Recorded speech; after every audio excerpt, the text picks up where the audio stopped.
It's late into the night. I am back to the shores. It's a place I always return to. I cannot never get enough from just looking at the horizon and the vastness of the sea, wondering what might be beyond it. What kind of land was there? What the humans in the other parts of the world were like. Maybe one day I might dare leave these familiar shores behind for adventure. But right now, I am content.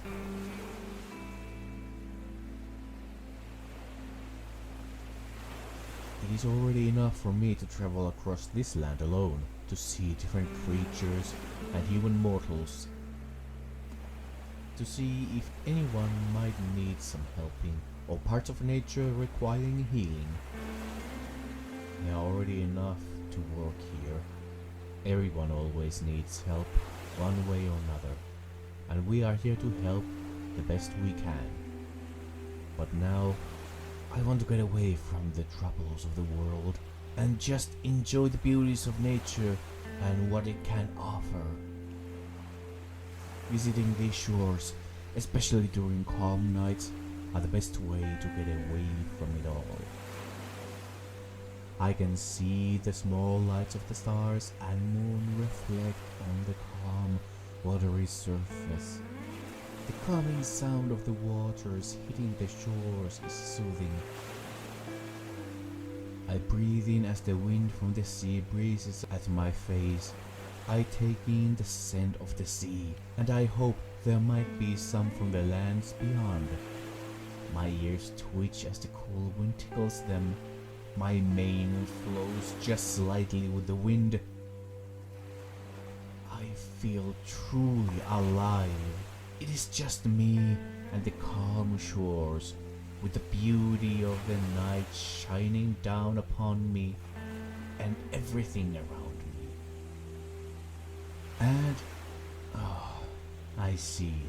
The clouds are now on their way to block the beauty of this full moon night. I guess it was to be expected with the sea winds. Except now more than just a wind from the sea. The air is getting colder. Oh no! That moaning cry.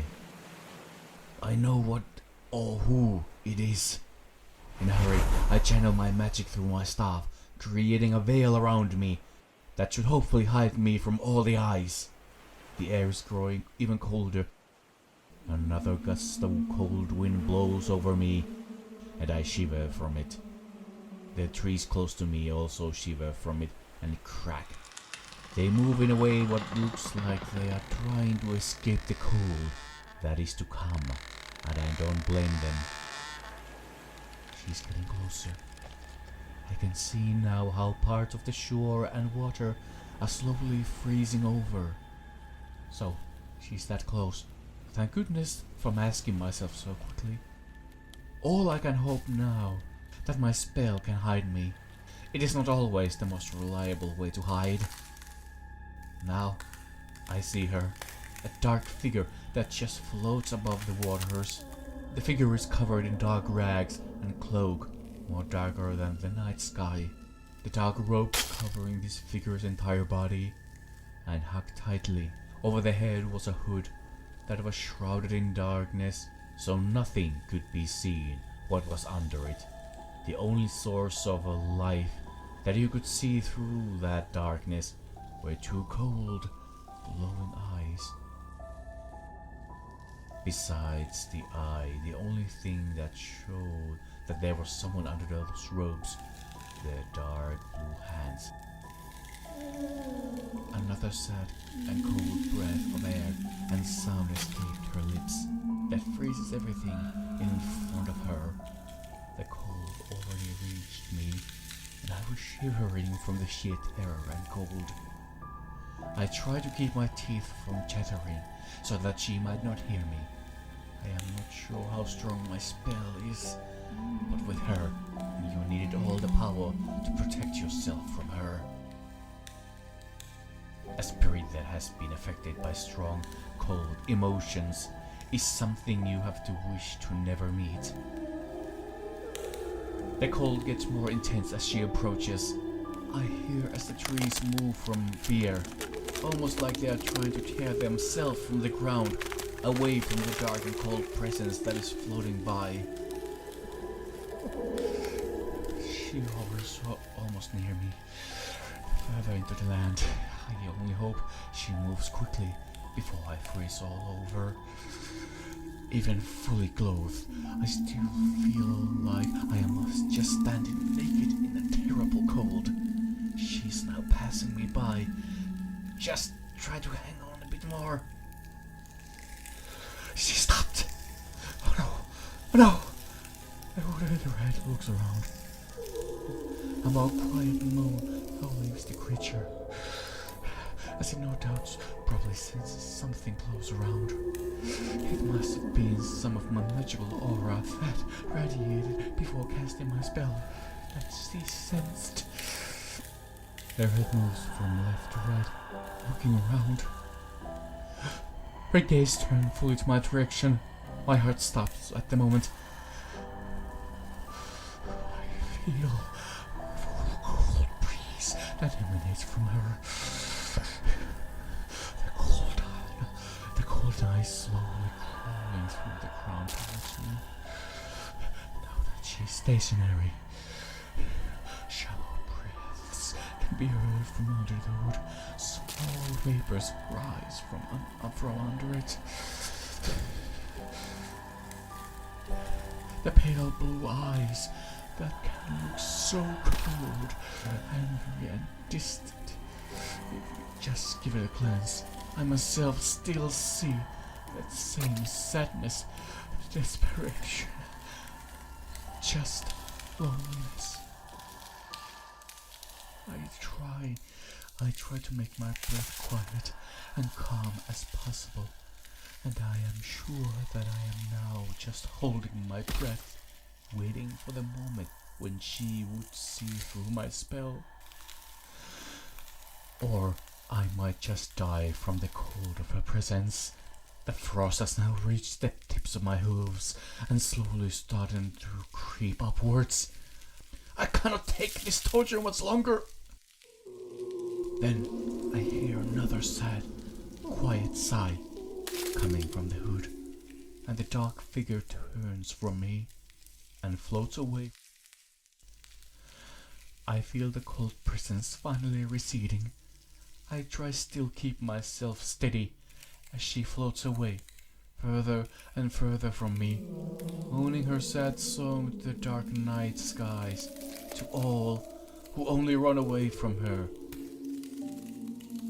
Just like me.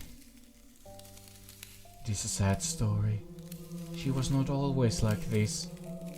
Once she was a bright, cheerful and beautiful spirit of the woods. But over time, she allowed dark and cold thoughts take over her. Many tried to reason and comfort her. Tried to bring back that bright and happy spirit that brought many amazing springs to her forest, but it was not enough. Over time, she became more distant and colder. The forest she resided in started to die all around her, and that did not help her at all. It only made her mind more desperate and depressed.